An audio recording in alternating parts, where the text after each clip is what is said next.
यहाँ मंदिर में दाना चुग कर चिड़िया मस्जिद में पानी पीती है। यहाँ बुद्ध के उपदेश और ईसा मसीह के बलिदानों की गाथा होती है। मैंने सुना है यहाँ राधा रानी की चुंडी कोई सलमा बेगम सीती है। फिर क्यों हो गए हमें जुदा जुदा कि आज जोड़ने की बात होती है, आज जोड़ने की बात होती है। जी हाँ, नमस्कार, मैं कुमार हर्षवर्धन आप लोगों के बीच अपने देश की वर्तमान स्थिति को देखते हुए अपने वक्तव्य को रखने का प्रयास कर रहा हूँ, अपने वक्तव्य को साझा करने का प्रयास कर रहा हूँ। जी हाँ दोस्तों, जहाँ आज पूरा विश्व कोरोना ऐसी वैश्विक महामारी से कंधे से कंधा मिलाकर लड़ रही है, एकजुटता के साथ लड़ रही है, वहीं हमारा देश भारत जहाँ एक और इस महामारी से लड़ रही है, वहीं दूसरी ओर हमारे ही देश में छुपे हुए कुछ जचंदों से अपने देश की अस्मिता और अखंडता को अक्षुण्ण बनाए रखने के लिए जिद्दोजहद की लड़ाई लड़ रही है। ये कहाँ तक तर्कसंगत है? दोस्तों, आज मौजूदा हालात ये है, हमारे देश में धर्म के आड़ में राजनीति करी जा रही है। जी हाँ, धर्म, जिसके बारे में कार्ल मार्क्स साहब ने कहा है कि धर्म हफीम है। जी हाँ, हफीम एक ऐसी जहरीली नशा, इसे मनुष्य को तो लगता है कि वो उसका सेवन कर रहा है, लेकिन पता नहीं चलता कि कब वो मनुष्य का भक्षण कर देता है, कब वो उसका पतन कर लेता है, कब वो उसको खत्म कर देता है।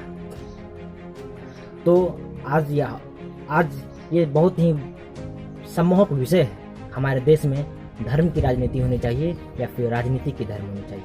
शायद हमारे देश के नेता, राष्ट्र नेता, राजनेता को ये भान नहीं रह गया है, वो शायद इस बात से विमुख हो गए हैं, वो इस बात को भूल गए हैं कि राजनीति की धर्म होनी चाहिए, ना कि धर्म की राजनीति होनी चाहिए। मौजूदा हालात तो ये है कि इससे हम और हमारा देश या फिर हमारा भविष्य संकट में आ सकता है, हम संकट में गहरा सकते हैं।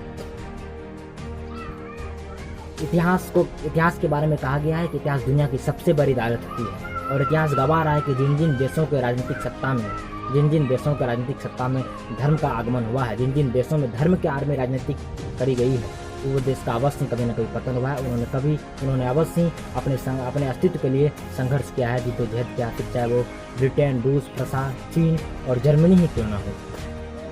तो दोस्तों, हमें ये समझना होगा हमें कैसी राजनीति चाहिए, हमें अच्छी राजनीति चाहिए या फिर गुणवत्तापूर्ण राजनीति की धर्म वाली वो राजनीति चाहिए।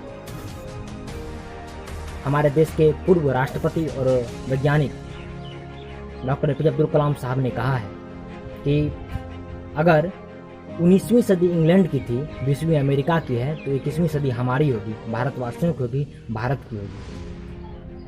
क्या हम इस तरह से आपस में लड़कर झगड़कर व्यर्थतापूर्ण बातें कर उन महापुरुषों को सच्ची श्रद्धांजलि दे सकते हैं? क्या उन्हें एक सच्ची श्रद्धांजलि दे सकते हैं जिन्होंने पूरे विश्व में भारत को लोहा मनवाया?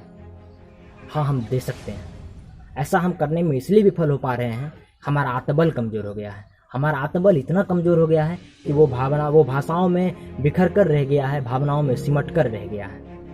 और आत्मबल के बारे में ये भी तर्कसंगत है कि आत्मबल को जगाने का प्रयास जब जिन्होंने भी किया है, वो अवश्य देश का नायक बना है, चाहे वो गांधी या कलाम ही क्यों ना। आइए हम लोग इस आत्मबल को जगाएं। अटल बिहारी वाजपेयी साहब ने कहा है कि भारत कोई भूमि का टुकड़ा नहीं बल्कि एक जीता जागता राष्ट्र पुरुष है। ये वंदन की धरती है, ये अभिनंदन की धरती है, ये अर्पण की भूमि है, ये तर्पण की भूमि है। यहाँ का कंकड़ कंकड़ संकड़ है, यहाँ की नदी नदी गंगा है। हम जिएंगे तो इस भारत के लिए, हम मरेंगे तो इस भारत के लिए। क्या लगता है कि हम लोग उसके इस तर्क के इस कसौटी पे हम लोग खड़े हो पा रहे हैं? क्या लगता है कि हम अपने उन महापुरुषों जिन्होंने कि देश के इस विकास में यहाँ तक योगदान दिया, का हम उनके लिए उनके बताए हुए रास्तों पर खड़े हो पा रहे हैं? दोस्तों, आज हमारे देश में जितनी बड़ी समस्या गरीबी और बेरोजगारी है, उतनी ही बड़ी समस्या है भारत को सौहार्दपूर्ण भारत बनाना, भारत में सौहार्द का वातावरण स्थापित करना। कुछ गिने चुने जचंदों के द्वारा जिस तरह की ओछी राजनीति करी जा रही है, धन की राजनीति लड़ी जा रही है, वो अवश्य हमारे देश में सौहार्द की भावना को बिगाड़ने में सफल हो पा रहे हैं। और हमारा युवा वर्ग, जो कि एक बहुत बड़ा वर्ग है, और युवाओं के बारे में कहा गया है कि युवा किसी भी देश की नींव होती है, और भारत को युवाओं का देश कहा गया है। सोचिए, जहाँ की अधिकतर आबादी युवा हो, वो युवा के बारे में आज बड़ा दुख के साथ ये कहना पड़ रहा है कि युवा फेसबुक, इंस्टाग्राम और व्हाट्सएप ऐसे का इस्तेमाल कर, सोशल मीडिया का इस्तेमाल कर अनर्गल बातों पर रहकर अपने नैतिक पतन का ह्रास कर। आज हमें लगता है कि हमारा कहीं ना कहीं युवा वर्गों का कहीं ना कहीं देश में नैतिक पतन हो रहा है। हमारा चारित्रिक पतन हो रहा है। इसकी एक बात जगह है कि हम लोग सही मायने में ज्ञान अर्जन नहीं कर पा रहे हैं। हम लोग किसी के भावनाओं में बह जाते हैं, हम लोग किसी के प्यारों में बह जाते हैं। हम लोगों का आत्मबल इतना कमज़ोर हो गया है कि हम लोग सही गलत का पहचान नहीं कर पाते। अगर हम सही मायने में देशभक्त हैं, अगर हम सही मायने में देशभक्ति का परचम दिखाना चाहते हैं, वो उस समय का दौर कुछ और था। 1857 से लेकर 1940 का दौर देशभक्ति को दिखाने का कुछ और था। उसके बाद का दौर चीन के साथ, पाकिस्तान के युद्ध में, उस समय देशभक्ति दिखाने का दौर कुछ और था। अभी का देशभक्ति दिखाने का दौर ये नहीं कि हम आपस में लड़ बैठें या फिर हम किसी से लड़ लें या फिर हम किसी से तानाशाह ऐसा वातावरण करें। अभी देशभक्ति दिखाने का सही समय है कि हम जिस काम में लगे हुए हैं उस काम को निष्ठापूर्वक करें, कर्मनिष्ठा के साथ करें और सही रूप में करें और हमेशा देश को प्रगति को ले जाने का सोचें। हम ये ना सोचें कि देश एक दिन हमें प्रगति को ले जाएगा, देश एक दिन हमें आगे ले जाएगा। हम ये सोचें कि देश को एक दिन हम आगे लेके जाएंगे।